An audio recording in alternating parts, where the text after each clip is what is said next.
Ravi de vous retrouver sur Kati 24. Bonsoir et bienvenue à tous dans ces flashs d'informations. Le Premier ministre burkinabé a proposé la création d'une fédération entre son pays et le Mali.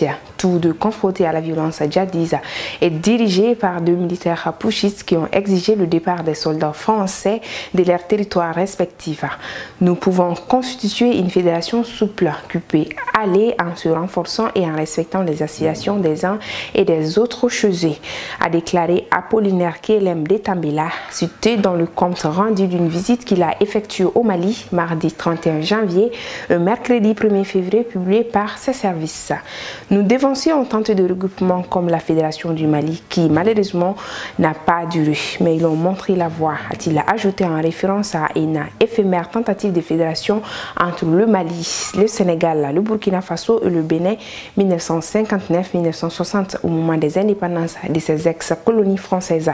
Apollinaire Kelem de Tambela en a outre estimé que c'est un chantier que nous devons essayer de tracer pendant la période de transition parce que si les politiciens reviennent au pouvoir, ce serait difficile.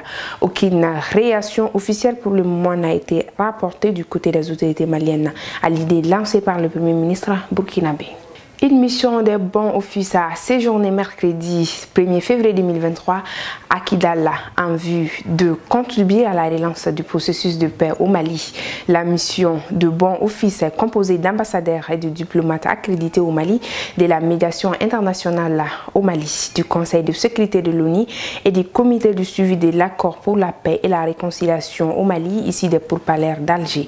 La délégation a rencontré les responsables de la coordination des mouvements des Azawad Sima, dont son président Al-Kabassa Ag Intala, selon les indiscrétions à la fin de la réunion. La CMA insiste toujours pour la tenue d'une réunion d'urgence dans un lieu neutre sur la viabilité de l'accord d'Alger.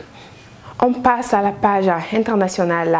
RDC imbroglico autour de l'expulsion des officiers rwandais de la force régionale. La Communauté d'Afrique de l'Ouest EAC exige la RDC des clarifications urgentes après que Kinshasa a annoncé le départ pour raisons sécuritaires des officiers rwandais présents dans le commandement de la force régionale.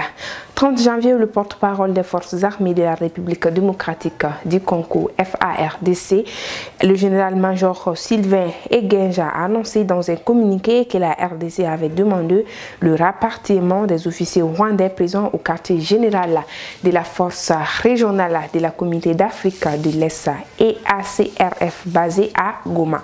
Pour justifier cette décision, les FARDC invoquent sans plus de précision des raisons sécuritaires alors que la tension ne cesse de s'intensifier entre Kinshasa et Kigali. Leur sécurité n'est plus garantie.